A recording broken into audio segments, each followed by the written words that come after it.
مجھے آپ یہ بتاؤ، میں نے آپ سے کہا تھا قرآن مانو حدیث چھوڑ دو، بولو حدیث مانو قرآن چھوڑ دو۔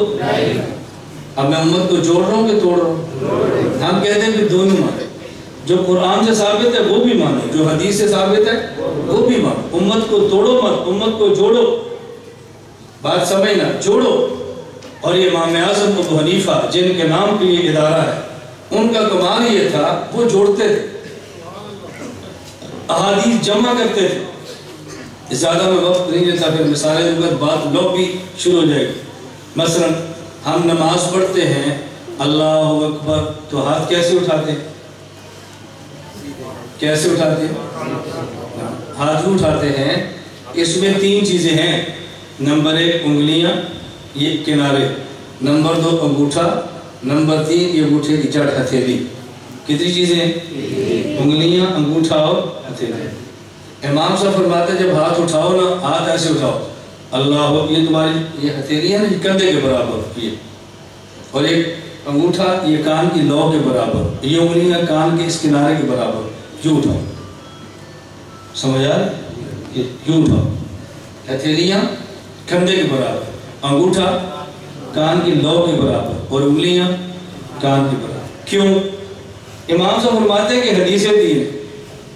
ایک حدیث میں کہ اللہ کے جب نماز پڑھتے تو حذو من کے بھی اپنے ہاتھ کندھوں کے برابر اٹھاتے۔ ایک حدیث میں ہے حذو شحمت اذنی، کانوں کی لو کے برابر اٹھاتے۔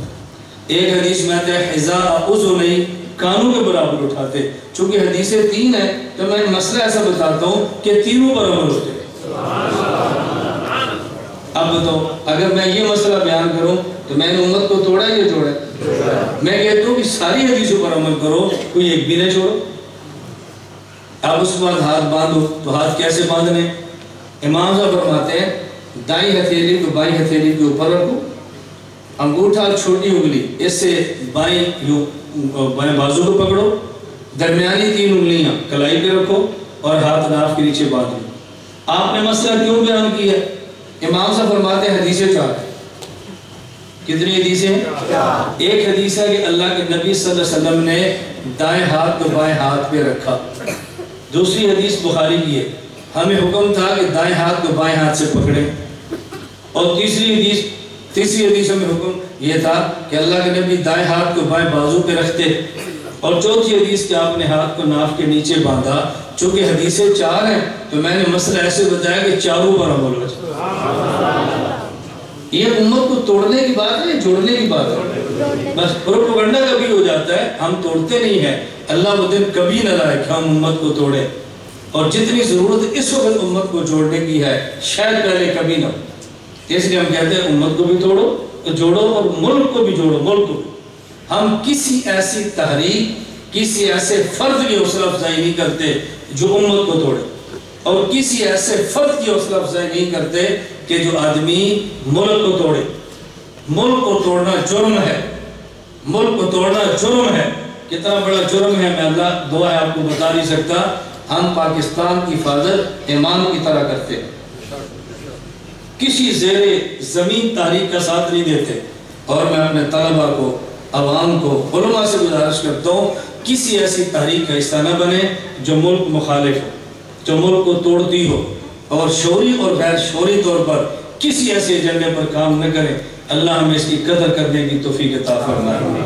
اور میں تو بعض جملے اپنے بیانات میں رٹاتا ہوں، بہت سارے جملے، ایک جملہ یہ رٹاتا ہوں کہ یہ یاد رکھ لو، عالمی اتحاد اہل سنت والجماعت کے جو ماٹوز ہے اس میں بنیادی بات یہ کیا ہے؟ اسلام کو چھوڑیں گے نہیں، قانون کو توڑیں گے نہیں۔ یاد رکھ لو، کیا کریں گے؟ اسلام کو چھوڑیں گے نہیں، قانون کو۔ اسلام چھوڑیں گے تو جہنم میں جائیں گے، قانون توڑیں گے تو جیل میں جائیں گے۔ ہم چاہتے ہیں جیل میں بھی رہ جاؤ، جہنم میں بھی رہ جاؤ۔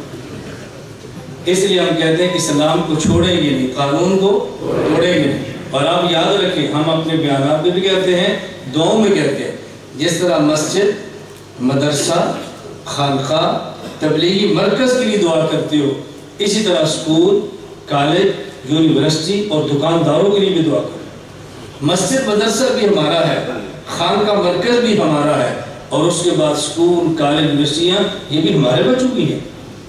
پاکستان کو دونوں کی ضرورتیں ہیں.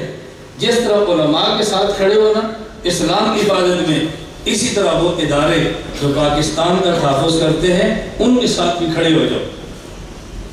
علماء کا ساتھ دو گے اسلام بچے گا، اور فوج کا ساتھ دو گے پاکستان بچے. اور میں آپ کو باتیں منافقانہ طور پہ نہیں کہتا، اگر باٹوں پر آج ہماری فوج پاکستان نہ کھڑی ہوتی نا، یہ کھلے کھلے جلسے پاکستان میں نہ ہوتے. مدارس بن رہے ہیں، مساجد بن رہی ہیں، کھلی دین کی بات ہو رہی ہے، تبلیغ اجتماعات اور رائے بڑے بڑے اجتماعات چل رہے ہیں. اس کی وجہ ہماری فوج کھڑی پاکستان کا پہرا دے رہی ہے. اللہ ہم سب کو یہ باتیں سمجھنے کی توفیق عطا فرمائے.